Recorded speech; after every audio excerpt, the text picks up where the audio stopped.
Welcome back to the deep dive. This time, we're diving into the life of APJ Abdul Kalam, the missile man of India.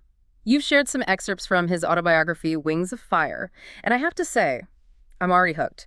We're talking about a boy from a small island who became one of India's most celebrated scientists and its president. It's not just the events themselves, though. What's fascinating is how Kalam's personal journey is like a microcosm of modern India's quest for technological independence. Okay, let's unpack this. Kalam grew up on Rameswaram Island, and his childhood sounds idyllic, full of religious harmony, strong family values, and a constant thirst for knowledge. But he also talks about limited resources. I'm curious to know how those early experiences shaped him. His upbringing definitely laid the foundation for his character. His father, a boat owner, instilled in him the values of honesty, hard work, and faith. And his mother, Ashiama, was known for her incredible generosity, often feeding more people from outside the family than their own relatives. That's amazing. It sounds like a home full of warmth and compassion. But he also had some influential teachers, right? Absolutely. And they didn't just teach him facts and figures. They instilled in him the courage to question societal norms. There's this great anecdote about his science teacher, Sivasubramania Iyer, who invited young Kalam to dinner, even though his wife was initially horrified at the idea of a Muslim boy eating in their ritually pure kitchen. Wow, that took some guts. Iyer was determined to challenge these prejudices. He served Kalam with his own hands, and his wife eventually came around. It's a powerful reminder that real education goes beyond textbooks.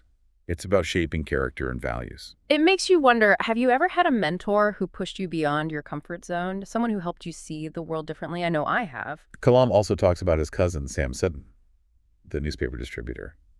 Even though young Kalam couldn't read the papers, he was captivated by the images and headlines, especially during World War II. So even as a kid, he was absorbing world events. Like a sponge. Exactly.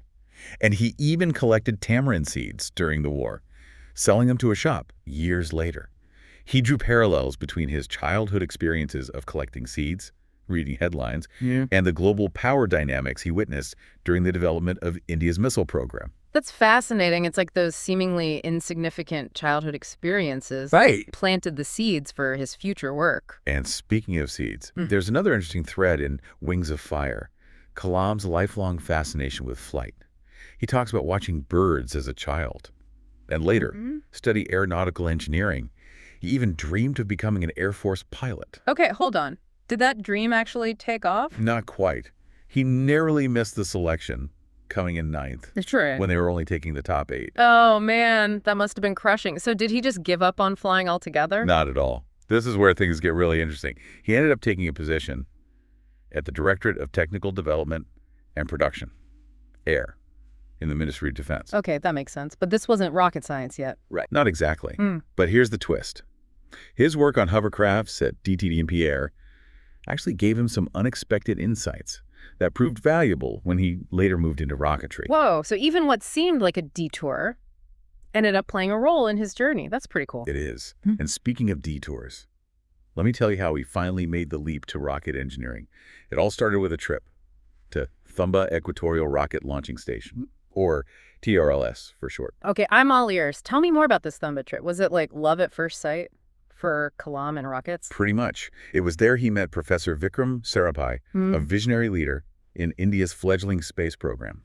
Sarabhai saw Kalam's potential and offered him a position at INCOSPAR, which later became ISRO, the Indian Space Research Organization.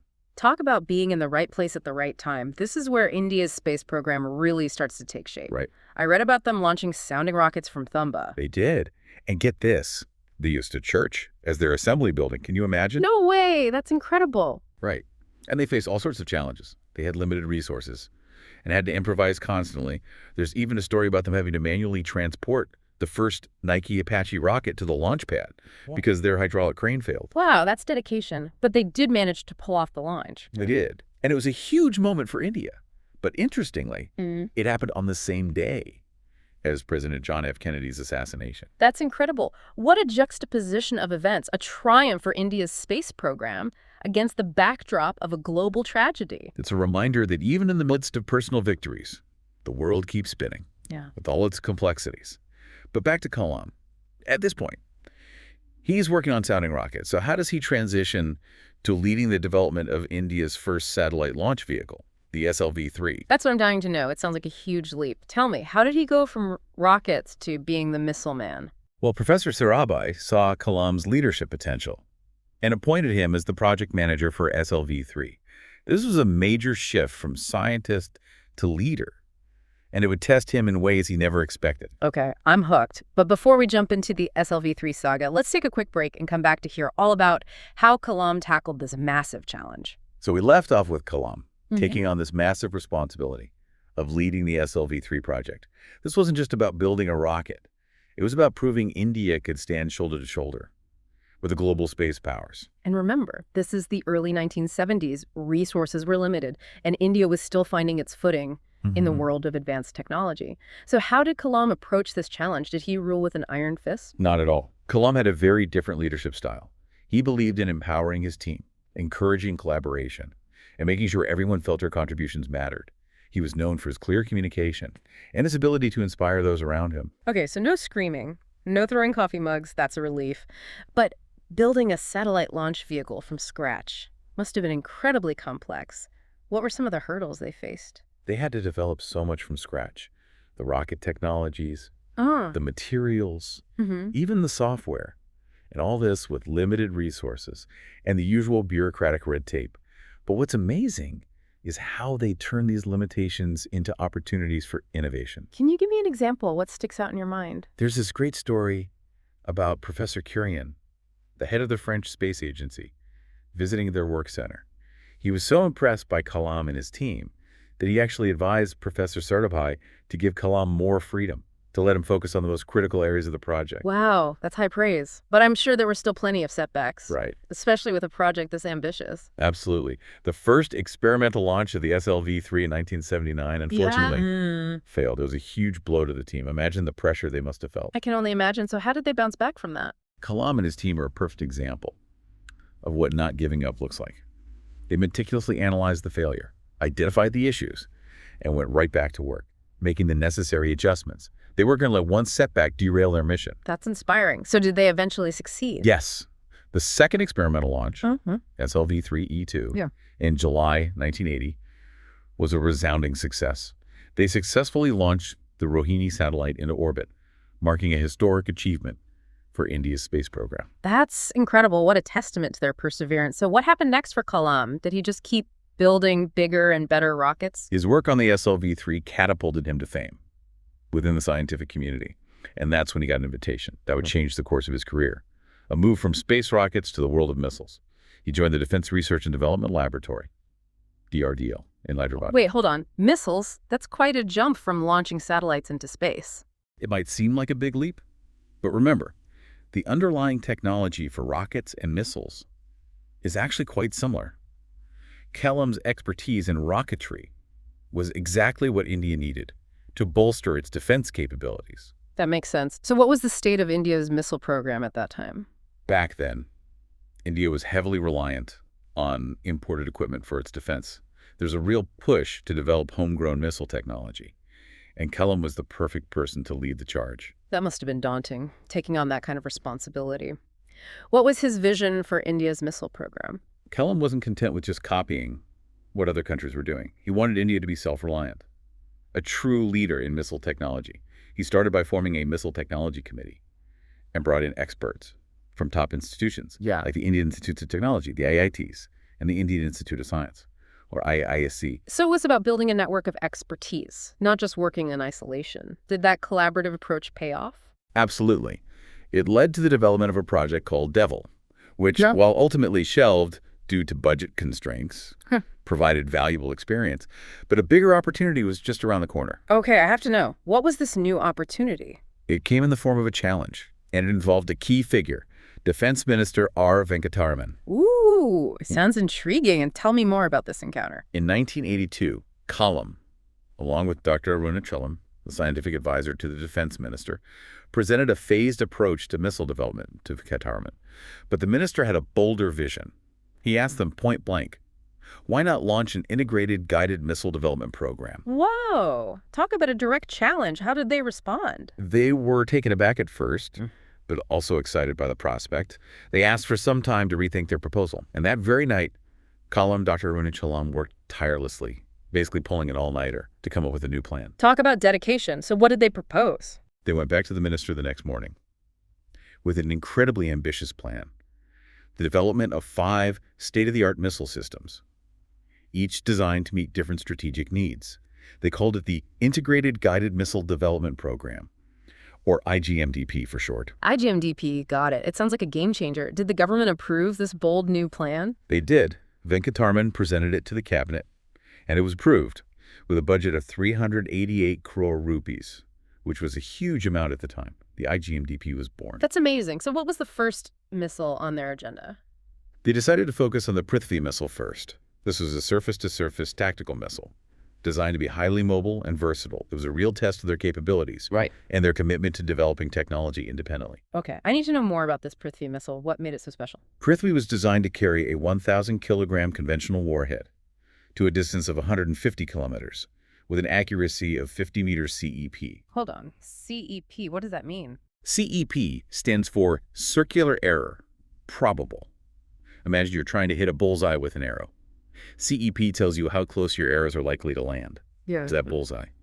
A CEP of 50 meters means that half of the Prithvi missiles fired would land within a 50-meter radius of the target. Ah, got it. So this Prithvi was quite accurate for its time. Exactly. Yeah. It was also designed to be modular, meaning it could be adapted for different ranges and payloads. Plus, it was built to be produced entirely in India. That's impressive. So did the development of Prithvi go smoothly? Well, building any kind of advanced weapon system is never easy. There were technical challenges, bureaucratic roadblocks, the usual stuff. But Kalam's leadership and the team's dedication kept the project on track. So tell me about the first test launch of Prithvi. I bet that was a nerve-wracking day. On February 25th, 1988, Prithvi took to the skies from the test range at Sriharikota, and it was a perfect launch. The missile performed flawlessly, hitting all its targets. It was a huge victory for India's missile program. That must have been an incredible moment for Kalam and his team. How did the world react to this successful launch? It definitely sent a message. The launch of Prithvi put India on the map as a serious player in missile technology. People took notice. I bet they did. But were there any negative reactions? Wow. The Western Bloc responded with a technology embargo, trying to restrict India's access to certain technologies and components. They weren't too thrilled about India's growing missile capabilities. Wow, it sounds like they really rattled some cages. So how did India respond to this embargo? Instead of backing down, it fueled their determination. It was like, okay, you want to play hardball? We'll do it ourselves. Kalam and his team doubled down on developing homegrown solutions and finding ways to collaborate within India's scientific and industrial communities. What a great story of turning a challenge into an opportunity. It seems like there's a theme emerging here, overcoming limitations and pushing boundaries. So with Prithvi under their belt and a technology embargo in place, what was next for Kalam and the IGMDP? The next big challenge was Agni, India's first intermediate-range ballistic missile. This was a much more complex beast than Prithvi. Agni, even the name sounds powerful. What were some of the unique challenges they faced with this new missile? Agni was a 2-stage missile. Unlike Prithvi's single-stage design, they needed to master things. Like hypersonic flight, heat shield design, and precision navigation. It was a whole new level of complexity. Okay, that definitely sounds like rocket science. Tell me more about those challenges. How do you even design a heat shield for a missile traveling at hypersonic speeds? It's like building a shield that can withstand the heat of 1,000 suns. Maybe not quite that hot, but you get the idea. They needed materials that could handle temperatures over 2,500 degrees Celsius. Yikes. So what did they do? Kalam and his team collaborated with several DRDO laboratories, that's the Defense Research and Development Organization, and the Council of Scientific and Industrial Research, or CSIR, to develop these incredible materials called carbon composites.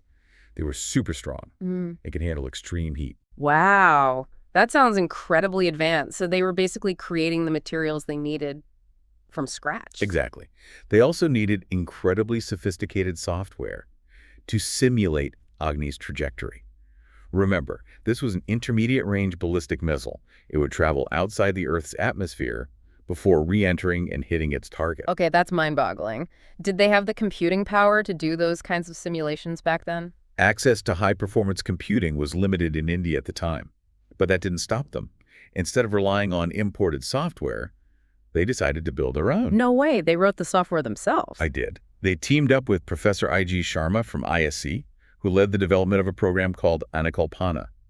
This software allowed them to accurately simulate Agni's trajectory, optimize its design, and ensure its accuracy. That's just amazing. Talk about ingenuity and self-reliance. So with the heat shield figured out and the software up and running, were they finally ready to launch Agni? They were, but not without some last-minute drama. The first test launch was actually scheduled for April 1989, but just before launch, they discovered a technical issue. Oh no, so close, yet so far. What happened? They had to postpone the launch, which must have been a huge disappointment. But Kalam and his team didn't panic. They calmly investigated the issue, identified the faulty component, and fixed it. That's the kind of cool head you need when you're dealing with rockets and missiles. So when did the launch finally happen? They rescheduled it for May 22nd, 1989.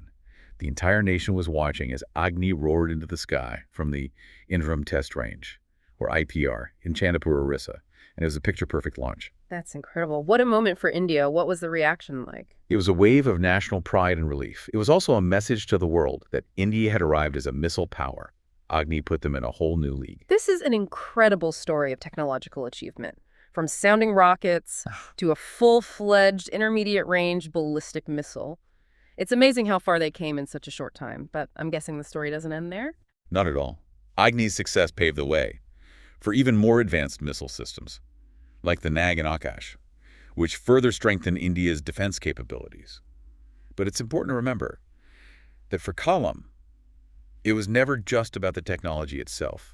Well, what do you mean? He understood the power of homegrown technology, not just for defense, but for a nation's confidence and its place in the world. He was deeply invested in nurturing talent and fostering collaboration. He wanted to see India become a global leader in technology, not just a follower. That's a powerful vision. So it wasn't just about building missiles. It was about building a future for India. I'm really starting to understand why he's considered such an iconic figure. Exactly. And that's what makes his story so compelling. It's about so much more than just rockets and missiles. It's about leadership, vision, and the power of human ingenuity. This has been an incredible journey so far. We've seen Kalam go from a curious boy on a small island to a leading figure in India's space and missile programs. But his story doesn't end there, does it? Not even close. As we move into the 1990s, things get even more interesting. We see a changing world order, new challenges for India, and Kalam's role expanding beyond just technology development. He starts to take on a more prominent role in shaping India's strategic vision. Okay, I can't wait to hear about this. This is getting good. We'll be back in a moment to delve into the next chapter of Kalam's remarkable journey, so don't go anywhere. We left off with Kalam's role expanding. Beyond just building missiles and rockets, he starts to think bigger about India's place in a rapidly changing world. This is the early 1990s. The Cold War has just ended, and there's a sense of everything being up for grabs. What was the atmosphere like in India during this time? It was a time of tremendous change. India was opening up its economy, becoming more integrated with the global market. There was this energy, this feeling that anything was possible. But at the same time, there were new security challenges emerging. Right. India and Pakistan's relationship was particularly tense. So how did this changing global landscape impact Kalam's thinking? Kalam saw that India needed to step up its game, not just militarily, but in every way. He believed that science and technology were key to driving economic growth and improving people's lives. He wasn't content with India just being a consumer of technology. He wanted India to be a creator, an innovator, a leader. So it was about more than just building weapons. It was about using technology to empower India as a nation. Exactly. He envisioned India as a global technology powerhouse, a knowledge superpower. He felt that India had the talent and the resources to solve its own problems and to contribute to global progress. That's a powerful vision. But how did he put that vision into action? He was instrumental in creating something called Technology Vision 2020, a roadmap for making India a technological leader. This document identified key areas for India to focus on, like space technology, information technology, biotechnology, even nuclear energy. Technology Vision 2020. It sounds like a bold plan. What were some of its specific goals? It was about achieving self-reliance in critical technologies, bridging the gap between research and development, and fostering a culture of innovation across all sectors of the economy. And importantly, it emphasized education and skill development, recognizing that India needed a workforce ready for a technology-driven world. It sounds like Kalam was thinking decades ahead. He was really trying to build a foundation for a stronger, more prosperous India. But let's not forget about the geopolitical realities of the time. Tensions with Pakistan were escalating, and the threat of conflict was very real. How did this impact Kalam's thinking about India's defense capabilities? The situation underscored the need for a credible deterrent. Kalam believed that India needed to develop a robust nuclear capability, not to start a war, but to prevent one. It was about ensuring India's security and sending a clear message that they would not be bullied. This brings us to a pivotal moment. The Pokhran-7 nuclear tests in 1998. These tests were a huge turning point for India, weren't they? And Kalam was right at the center of it all. Absolutely. At the time, he was the chief scientific advisor to the prime minister, and he led the team that carried out the tests. Pokhran II showed the world that India could develop and detonate nuclear weapons. It was a statement about India's determination to protect itself and to chart its own course. It was a controversial event, Yeah. to say the least. How did Kalam view the significance of Pokhran II? Kalam believed it was a necessary step for India to become a truly independent power. It was about strategic autonomy, deterring potential threats, and standing up for India's interests.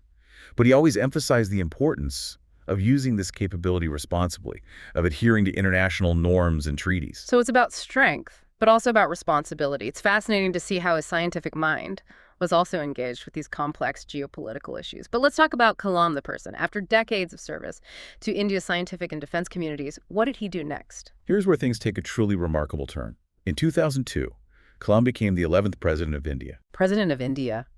Wow. That's an incredible transition from the world of labs and missiles to the highest office in the land. It speaks volumes about the respect and admiration he had earned. What were his priorities as president? He brought his passion for science, technology, and education to the presidency. He launched programs to encourage innovation, empower young people, and bridge the digital divide. He was also a strong advocate for unity and harmony, reaching out to people of all backgrounds and beliefs. It sounds like he was a true people's president, using his position to inspire and uplift the nation. But his journey didn't end there, did it? What did he do after his term as president? He went back to his first love, teaching. He became a visiting professor at several institutions, including his alma mater, the Madras Institute of Technology. He continued to write books, give lectures, and mentor young people, sharing his knowledge and experience with the next generation. That's a beautiful way to come full circle. From a boy fascinated by flight to a renowned scientist, a visionary leader, and finally, a teacher inspiring others to reach for their dreams. What a legacy. As we wrap up our deep dive into Wings of Fire, what are the key takeaways from Kalam's life and work? Kalam's story reminds us that even in the face of challenges and limitations, we can achieve extraordinary things with hard work, dedication, and a belief in ourselves. He showed us the power of dreaming big, of pushing boundaries, and of using our knowledge and skills to make the world a better place. He was a true inspiration. It's clear that his impact extends far beyond the realms of science and technology. He touched the hearts and minds of millions, not just in India, but around the world. So what's the one caution you would leave our listeners with? Something to ponder as they reflect on Kalam's life. What dreams are we carrying within us, and what can we do today to take one small step toward making them a reality? That's a powerful question. It's a call to action, a reminder that each of us has the potential to make a difference. Thank you for joining us on this incredible journey through the life and work of APJ Abdul Kalam. Until next time, keep those wings of fire burning bright.